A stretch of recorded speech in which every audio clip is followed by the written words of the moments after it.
Hi friends, నేను మీ Srilatha. Welcome to Srilatha kitchen USA. Pressure కుక్కర్లో చాలా టేస్టీగా ఈజీగా చికెన్ బిర్యానీని ఎలా ప్రిపేర్ చేసుకోవాలో ఈరోజు వీడియోలో తెలుసుకుందాం. ఈ చికెన్ బిర్యానీని మనం చికెన్ పులావ్ అని కూడా అంటాం. టేస్ట్ అయితే చాలా బాగుంటుంది. ఈ చికెన్ బిర్యానీని పక్కా కొలతలతో ఎలా చేయాలో చేసి చూపిస్తాను. చికెన్ బిర్యానీని చేయడం పెద్ద ప్రాసెస్ అనుకునే వాళ్ళు ఇలా ఓసారి ట్రై చేసి చూడండి. చాలా తక్కువ టైంలో సూపర్ టేస్టీతో చికెన్ బిర్యానీ రెడీ అయిపోతుంది. మరి ఎంతో సింపుల్గా ఈ చికెన్ బిర్యానీని ఎలా ప్రిపేర్ చేసుకోవాలో ఆ ప్రాసెస్ ఏంటో ఇప్పుడు చూసేద్దాం. బిర్యానీ ప్రాసెస్ స్టార్ట్ చేయడానికంటే ముందు మా ఛానల్ని కనుక మీరు ఫస్ట్ టైం చూస్తున్నట్లయితే తప్పకుండా సబ్స్క్రైబ్ చేసుకోగలరు. ఇంకా లేట్ చేయకుండా బిర్యానీ ప్రాసెస్లోకి వెళ్ళిపోదాం. ఒక అరకిలో చికెన్ని తీసుకొని శుభ్రంగా కడుక్కొని తీసుకోవాలి. నెక్స్ట్ ఇందులో మిగతా ఇంగ్రీడియంట్స్ని యాడ్ చేసుకుందాం. 2 స్పూన్ల ఫ్రెష్ అల్లం వెల్లుల్లి పేస్ట్, 2 స్పూన్ల కారం, 1 స్పూను సాల్ట్, ఒక 2 స్పూన్ల దాకా ధనియాల పొడి, 1 స్పూను గరం మసాలా వేసుకొని నెక్స్ట్ ఇందులోనే ఒక 1/2 టీ స్పూన్ పసుపు వేసుకోవాలి. ఆ వీడియో క్లిప్ మిస్ అయ్యింది. 1 స్పూన్ ఆయిల్, 1 ముక్క నిమ్మరసాన్ని యాడ్ చేసుకొని మసాలాలు మొత్తం చికెన్ ముక్కలకు పట్టేలా బాగా కలుపుకోవాలి. ఇప్పుడు ఒక అరగంట పాటు పక్కన పెట్టుకోవాలి. మరో పక్కన ఒక మిక్సింగ్ బౌల్ తీసుకొని ఇందులో ఒక 2 గ్లాసుల బాస్మతి రైస్ని తీసుకొని శుభ్రంగా ఒక 2-3 సార్లు కడుక్కొని తిరిగి నీళ్లు పోసుకొని ఒక హాఫ్ అన్ అవర్ పాటు నానబెట్టుకోవాలి. కావాలంటే మీరు సోనా మసూరిని కూడా తీసుకోవచ్చు. వాటిని కూడా ఇలాగే నానబెట్టుకొని తీసుకోండి. హాఫ్ అన్ అవర్ తర్వాత గ్యాస్ ఆన్ చేసి కుక్కర్లోకి ఒక 3 టేబుల్ స్పూన్ల నెయ్యిని అలాగే ఒక 2 స్పూన్ల ఆయిల్ని వేసుకొని ఆయిల్ బాగా వేడెక్కిన తర్వాత నెక్స్ట్ ఇందులో స్పైసెస్ని యాడ్ చేసుకుందాం.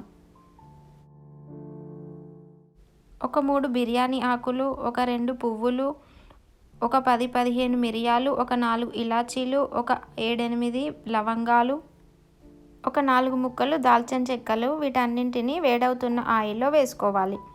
అలాగే 1/2 టీ స్పూన్ సాజీరా వేసుకొని ఫ్రై చేసుకోవాలి. ఇవి కాస్త ఫ్రై అయిన తర్వాత ఒక 5-6 పచ్చిమిర్చీలను ఇలా పొడవుగా కట్ చేసుకొని వేసుకోవాలి. అలాగే 1 కప్పు దాకా ఆనియన్స్ని ఇలా పొడవుగా కట్ చేసుకొని వేసుకోవాలి. ఆనియన్స్ మంచి గోల్డెన్ బ్రౌన్ కలర్ వచ్చేంత వరకు ఫ్రై చేసుకోవాలి. అలా అయితేనే బిర్యానీ టేస్ట్ చాలా బాగుంటుంది. 2 టేబుల్ స్పూన్ల దాకా బిర్యానీ మసాలాని వేసుకోవాలి. అలాగే ఒక అరకప్పు పెరుగుని కూడా వేసుకోవాలి. ఈ బిర్యానీ మసాలాని, పెరుగుని మీరు కావాలంటే చికెన్ని మ్యారినేట్ చేసేటప్పుడు కూడా వేసుకోవచ్చు. ఒకసారి కలుపుకొని కాసేపు ఫ్రై అవ్వనివ్వాలి. ఇలా ఫ్రై అయిన తర్వాత అరగంట ముందే మ్యారినేట్ చేసి పెట్టుకున్న చికెన్ని వేసుకోవాలి. చికెన్ మొత్తాన్ని వేసుకున్న తర్వాత ఒకసారి బాగా కలుపుకొని మూత పెట్టుకొని ఒక 4-5 నిమిషాల పాటు మీడియం ఫ్లేమ్లో ఉడికించుకోవాలి. చికెన్ మనకు ఒక 70% ఉడికేంత వరకు ఇలా మధ్యలో కలుపుతూ ఉడికించుకోవాలి. ఒక 5 నిమిషాలు ఉడికిస్తే ఇలా చికెన్ బాగా ఉడికిపోతుంది. ఒకసారి బాగా కలుపుకొని మనం అరగంట పాటు నానబెట్టి పెట్టుకున్న రైస్ని వేసుకోవాలి. చికెన్ రైస్ కలిసేలా కలుపుకోవాలి. రైస్ వేసిన తర్వాత 1 నిమిషం పాటు అలానే ఫ్రై అవ్వనివ్వాలి. అలా అయితే మనకు రైస్ పొడిగా అవుతుంది. నెక్స్ట్ ఇందులో వాటర్ని యాడ్ చేసుకుందాం. 2 గ్లాసుల బాస్మతి రైస్కి 2 గ్లాసుల వాటర్ని యాడ్ చేస్తున్నాను. ఎందుకంటే ఒక అర గ్లాసు వరకు చికెన్లో వాటర్ ఉంటాయి కాబట్టి వాటిని మైనస్ చేసి తీసుకుంటున్నాను.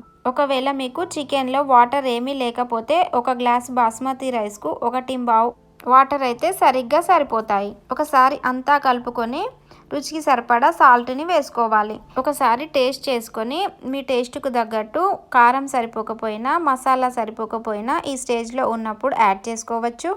పైనుంచి 1 స్పూను నెయ్యిని యాడ్ చేసుకోవాలి. అలాగే సన్నగా తరిగిన కొత్తిమీర, పుదీనాను కూడా యాడ్ చేసుకోవచ్చు. యాడ్ చేసుకున్న తర్వాత కుక్కర్ మూత పెట్టుకొని మీడియం ఫ్లేమ్లో ఒక విజిల్ వచ్చేంత వరకు ఉడికించుకోవాలి. ఒక విజిల్ వచ్చి విజిల్లోని గాలి ఫ్రీగా పోయిన తర్వాత మూత తీసి ఒకసారి కలుపుకొని సర్వ్ చేసుకోవడమే. అంతే, సూపర్ టేస్టీ బిర్యానీ రెడీ అయిపోయింది. చూడండి, రైస్ చూస్తేనే అర్థమైపోతుంది ఎంత బాగా బిర్యానీ కుదిరిందో. ఈ బిర్యానీని పెరుగు రైతాతో కానీ మరి ఏదైనా గ్రేవీ కర్రీతో కానీ తింటే చాలా అంటే చాలా టేస్టీగా ఉంటుంది. అలాగే చికెన్ ముక్కలు కూడా జ్యూసీగా చాలా అంటే చాలా బాగా కుక్ అయ్యాయి. టేస్ట్ అయితే సూపర్గా ఉంది. ఈ స్టైల్లో మీరు తప్పకుండా ట్రై చేయండి. ఈ టేస్ట్ మీకైనా మీ ఇంట్లో వాళ్ళకైనా తప్పకుండా నచ్చుతుంది. అలాగే మీరు ట్రై చేసి టేస్ట్ చేశాక మీకు ఎలా కుదిరిందో తప్పకుండా కామెంట్ చేసి తెలుపగలరు. ఈ వీడియో కనుక మీకు నచ్చితే ఒక లైక్ చేయండి. అలాగే మీ ఫ్రెండ్స్కి తెలిసిన వారికి షేర్ చేయండి. మరిన్ని టేస్టీ అండ్ వెరైటీ సింపుల్ రుచుల కోసం శ్రీలత కిచెన్ యూఎస్ఏని తప్పకుండా సబ్స్క్రైబ్ చేసుకొని పక్కనే ఉన్న గంట సింబల్ని యాక్టివేట్ చేసుకోండి. Thank you.